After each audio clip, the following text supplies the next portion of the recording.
നമസ്കാരം. അതിവിശേഷപ്പെട്ടതായ ഒരു ശിവ സന്ദേശത്തെക്കുറിച്ചാണ് ഈ അധ്യായത്തിലൂടെ പരാമർശിക്കുന്നത്. ഭഗവാൻ എങ്ങനെയാണ്, എന്താണ് നിങ്ങളോട് പറയാൻ പോകുന്നത് എന്ന് ഈ അധ്യായത്തിലൂടെ മനസ്സിലാക്കാം. ഇതൊരു ജനറൽ റീഡിംഗ് തന്നെയാണ്. ഏവരും ഒരു നിമിഷം ഭഗവാന്റെ നാമങ്ങൾ ഓം നമഃശിവായ എന്നോ ഭഗവാന്റെ മറ്റ് വിശേഷപ്പെട്ടതായ നാമങ്ങളോ കമൻ്റായി രേഖപ്പെടുത്തി വന്ദിക്കൂ. ഭഗവാന്റെ ആ സന്ദേശം ഇപ്രകാരമാണ്: എൻ്റെ കുഞ്ഞെ, ഇനി ഇത് കേൾക്കാൻ ഇടയായത് വെറുതെയല്ല, ഇത് യാദൃശ്ചികവുമല്ല. നിന്നോട് എനിക്ക് ചിലത് സംസാരിക്കാനുണ്ട്. അതിനുവേണ്ടി ഞാൻ തന്നെ ഒരുക്കിയ ഒരു നിമിഷം കൂടിയാണ് ഇത്. നമ്മൾ തമ്മിലുള്ള കൂടിക്കാഴ്ചയാണ് ഇത്. നീ അനുഭവിച്ച ഓരോ വേദനയും ഓരോ കണ്ണുനീരും ഞാൻ കാണുന്നുണ്ടായിരുന്നു. അവർ നിന്നെ പുച്ഛിച്ചതും നിന്റെ പരിശ്രമങ്ങളെ കളിയാക്കിയതും എന്തിനേറെ നിന്റെ പരാജയത്തിന് വേണ്ടി അവർ രഹസ്യമായി ചെയ്യുന്നതും ഞാൻ കണ്ടുകൊണ്ടിരിക്കുകയായിരുന്നു.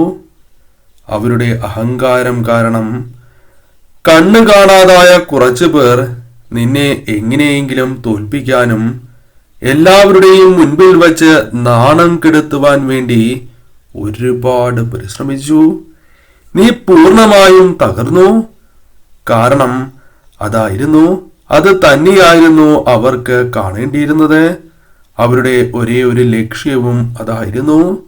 അതിനുവേണ്ടി അവർ പല കളികളും കളിച്ചു. എന്നാലും ആ കാലമൊക്കെ കഴിഞ്ഞു. ഇപ്പോൾ നീതിയുടെ സമയമാണ്. പ്രപഞ്ചത്തിന്റെ നിയമമായ ധർമ്മം അതിന്റെ ഫലം കൊടുത്തു തുടങ്ങി. എന്റെ കൺമുൻപിലാണ് ആ നീതി നടപ്പിലാക്കുന്നത്. അവർ നിനക്ക് വേണ്ടി ഒരുക്കിയ കുഴിയില്ലേ, അതിൽ അവർ തന്നെ വീണു. അതാണ് കർമ്മം. നിന്റെ പരാജയം സ്വപ്നം കണ്ടവർ ഇന്ന് സ്വന്തം പതനം കണ്ട് പകച്ച് നിൽക്കുകയാണ്.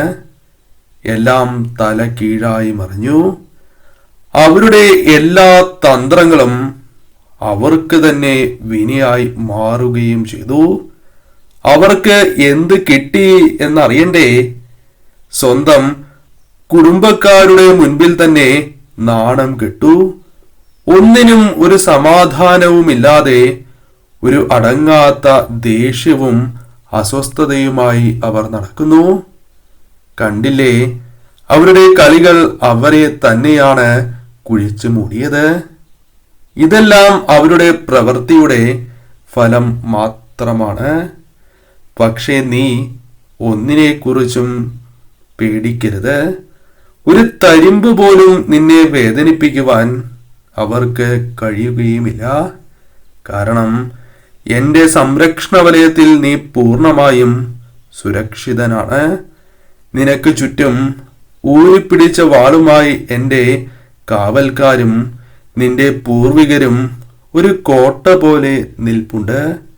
രാവും പകലും നിന്നെ ഒന്ന് തൊടാൻ പോലും ആർക്കും ധൈര്യം വരില്ല. എന്തിനാണ് നിനക്ക് ഇത്രയും വലിയ സംരക്ഷണം എന്ന് ചിന്തിച്ചിട്ടുണ്ടോ?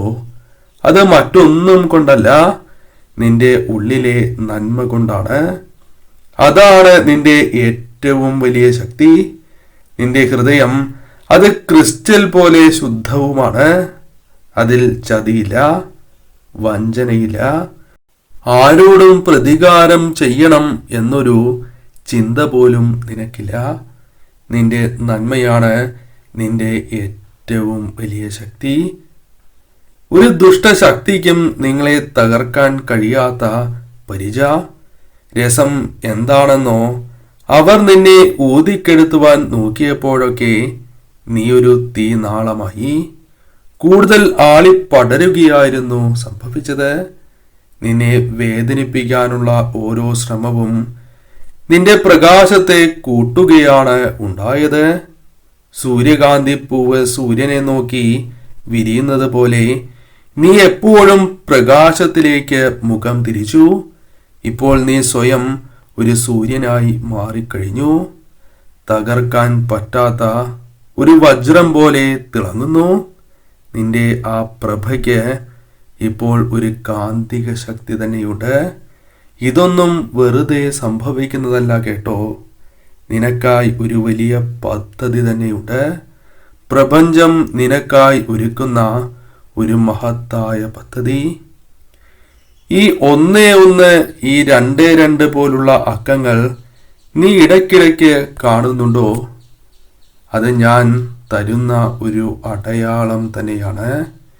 നീ പോകുന്ന വഴി ശരിയാണ് എന്ന് ഓർമ്മിപ്പിക്കുവാൻ ഞാൻ നൽകുന്ന അടയാളങ്ങളാണത്. നീ ഒറ്റയ്ക്കല്ല എന്ന് പറയാൻ.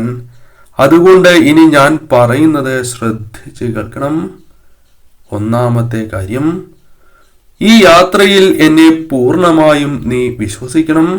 ഒരു ഘട്ടത്തിലും അവിശ്വാസം പാടുള്ളതല്ല. രണ്ടാമത്തേത്, നീ ഇപ്പോൾ ചെയ്യുന്ന ജോലി അത് എന്താണോ അത് ഭംഗിയായി തന്നെ തുടർന്നും കൊണ്ടുപോകണം. മൂന്നാമത്തേതും ഏറ്റവും പ്രധാനപ്പെട്ടതും ഇതാണ്, ഒരിക്കലും നീ പിന്മാറാൻ പാടുള്ളതല്ല. കാരണം വിജയം നിന്റെ തൊട്ടടുത്താണ്. ഇനി നിന്റെ ഭാവി അത് എത്ര മനോഹരമാണ് എന്ന് നീ മനസ്സിലാക്കണം. നിന്നെ കാത്തിരിക്കുന്നത് ശോഭനമായ നാളുകളാണ്. ഒരു ഗംഭീരമായ പുതിയ തുടക്കം, ചെയ്യുന്ന കാര്യങ്ങളിലെല്ലാം ഉറപ്പായ വിജയം, സ്നേഹവും സമാധാനവുമുള്ള ഒരു കുടുംബം, ഒരു പുതിയ വീട്, പിന്നെ അവസാനം നിന്റെ വില എല്ലാവരും തിരിച്ചറിയുന്ന കാലം, ആ നിമിഷം. ഇതെല്ലാം നിന്നെ തേടി വരുന്നുണ്ട്. വിഷമിക്കേണ്ട. ഇതുവരെ നിനക്ക് നഷ്ടമായത് എല്ലാം അതിൻ്റെ ഇരട്ടിയിൽ അധികമായി ഞാൻ നിനക്ക് തിരിച്ചു തരും. ഇത് എൻ്റെ വാക്കാണ്. സമൃദ്ധിയുടെ സന്തോഷത്തിൻ്റെയും നാളുകളാണ് കടന്നു വരാനായി പോകുന്നത്. എൻ്റെ കുഞ്ഞ് എവിടെ എത്തണം എന്ന് ഞാൻ ആഗ്രഹിച്ചോ ആ ഉയരങ്ങളിലേക്കാണ് നീ ഇപ്പോൾ നടന്നു കയറുന്നത്. നീ നിന്റെ ലക്ഷ്യത്തിലേക്ക് എത്തുകയാണ്. നിന്റെ വിധി പൂർത്തീകരിക്കുകയാണ്. നിനക്കുള്ള എല്ലാ അനുഗ്രഹങ്ങളും ഇവിടെ തയ്യാറാണ്. എൻ്റെ ചോദ്യം ഇത്ര മാത്രമേയുള്ളൂ. അവയെല്ലാം 2 കൈ നീട്ടി സ്വീകരിക്കുവാൻ എൻ്റെ കുഞ്ഞ് ഒരുങ്ങിക്കോളൂ. ഇനി ഒരു നിമിഷം നീ പാഴാക്കരുത്. എവിടെയാണോ നിങ്ങൾക്ക് തെറ്റ് പറ്റിയത് അതേക്കുറിച്ച് ചിന്തിക്കണം. ചിലത് നിനക്ക് ഉപേക്ഷിക്കുവാൻ തോന്നും. ചില കാര്യങ്ങൾ ചെയ്യേണ്ട എന്ന് നിന്റെ മനസ്സ് മന്ത്രിക്കും. എന്നാൽ ചിലത് പ്രവർത്തിക്കണം എന്നിൻ്റെ മനസ്സിൽ ആഗ്രഹമുണ്ട് എങ്കിൽ ആ കാര്യം ഞാൻ നിനക്ക് വേണ്ടി മാറ്റി വച്ചിരിക്കുന്ന കാര്യങ്ങളാണ്. അത് നീ പ്രവർത്തിക്കണം. അത് നിന്നെ കാത്തിരിക്കുന്ന വിജയങ്ങളാണ്. നീ ചുറ്റും കണ്ണോടിക്കണം. അവിടെ നിന്റെ വിജയങ്ങൾക്ക്, നിന്റെ ഉയർച്ചയ്ക്ക് സഹായകരമായ പല കാര്യങ്ങളും നിന്റെ കണ്ണുകൊണ്ട് നിനക്ക് കാണുവാൻ സാധിക്കും. അത് ഞാൻ നിനക്ക് നൽകുന്ന അനുഗ്രഹങ്ങളാണ്. അത് നീ സ്വീകരിക്കുകയും നീ എത്തേണ്ടതായ ഉയരത്തിൽ എത്തുകയും ചെയ്യും എന്ന ഉറച്ച ബോധ്യം എനിക്കുണ്ട്. അത് തന്നെയാണ് ഇനി വരും നാളുകളിൽ നിനക്ക് സംഭവിക്കാനായി പോകുന്നത്. നിന്നിലേക്ക് ഞാൻ അനുഗ്രഹം ചൊരിയുകയാണ്. അത് നീ സ്വീകരിച്ച് മുന്നോട്ട് തന്നെ പോകണം.